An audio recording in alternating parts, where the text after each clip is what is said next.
सबसे पहली चीज जो हम सीखने लगे हैं वो है decision making.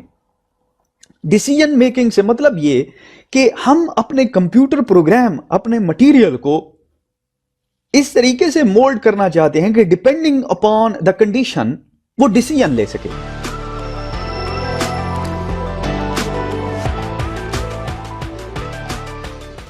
Hello, welcome back दोस्तों। शुरू में जब मैंने आपको पाइथन प्रोग्रामिंग से इंट्रोड्यूस कराया था तो मैंने कहा था कि प्रोग्रामिंग की मिसाल एक घर बनाने की तरह है। जैसा एक घर होता है ना, और उस घर के लिए बेसिकली दो चीज़ों की ज़रूरत होती है। सबसे पहली चीज़ जो है वो होती है मटीरियल। मटीरियल ऐसा ही है ना। और फिर उस मटीरियल के ऊपर किसी प्रोसेस की ज़रूरत होती है, ठीक है, ताकि उस मटेरियल को हम शेप करके कोई दीवार, छत, खिड़की, दरवाजा बना सकें। Right, process. अब जितना भी हमने पढ़ा डेटा टाइप्स के बारे में वो सारे के सारा कवर करता था मटेरियल को। अब हमें कोई ऐसी ताकत चाहिए, ऐसी फोर्स चाहिए जो कि इस मटेरियल को शेप दे सके, इसको यूटिलाइज कर सके, यूज कर सके। हमें एक ऐसा प्रोसेस चाहिए।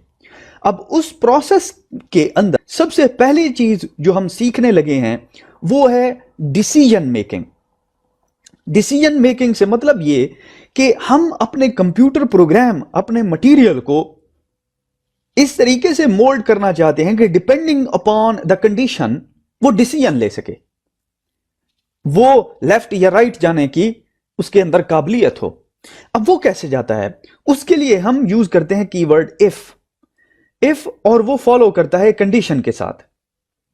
ठीक है, उसके बाद हमारे पास एक ब्लॉक ऑफ कोड होता है। ठीक है, तो